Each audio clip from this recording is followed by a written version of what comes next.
في بيوت كتير بتبان هادية، بس ورا البيبان قلوب بتتوجع كل يوم. ودي كانت حكاية ورد. ورد كانت ست أصيلة بتحب جوزها بصدق وبتديله كل الحنية. باعت دهبها عشان تسنده في زنقته، ولو حوشت قرش من مصروفها كانت تدهوله وتقول إحنا واحد. وما كانتش بتطلب حاجة لنفسها أبداً، بس هو كان شخص نرجسي وأناني. ما كانش بيديها مصروف إلا بالذل، ويطلع كل عصبيته وقرفه عليها، ويتريق على أكلها ويغلطها في كل شيء. حتى بيته كان بيجدده ويغير فيه من غير ما يشاركها رأيه ولا كأن ليها وجود، وكان بيخبي عنها كل أسراره. ولما تعاتبه يقولها بجبروت: أنا حر، أنا راجل، أعمل اللي عاوزه. كانت بتقدم كل حب وحنية وتيجي على نفسها عشانه، وهو ما بيفكرش يسمعها ويرضيها.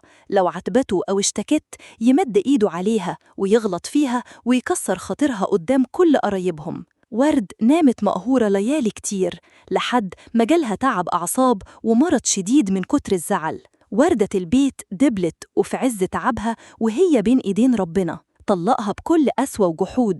هو افتكر إن حياته هتبقى حلوة من غيرها، بس فاق فجأة لقى بيته بقى خرابة وحيطان باردة، وبقى يقعد وحيد يبص في صورها ويبكي بندم شديد على الجوهرة اللي ضيعها. بس الندم كان متأخر، ولكن ورد استعانت بربنا وقامت على رجلها من تاني وصحتها رجعت لها، وربنا عوضها باللي يقدر قيمتها ويشيلها فوق الراس، وكان ليها السند والأمان. ودي كانت حكاية ورد. نصيحة لكل راجل بيشوفني: اتق الله وافتكر وصية الرسول صلى الله عليه وسلم اللي نساها كتير من الناس.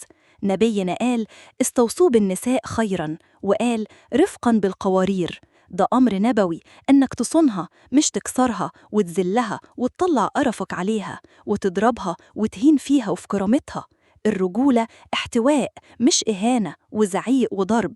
افتكر إن كل دمعة نزلت منها بظلمك هي دين ربنا، ربنا هيردهولك وهتتحاسب على وجعها وكسرة قلبها. حافظ على الأصيلة اللي بتحبك شايلاك وبيع الدنيا عشانك قبل ما تندم وانت بتبص في صورها لوحدك، لأن حنيتها وصبرها لو راحوا عمرك ما هتعرف تعوضهم.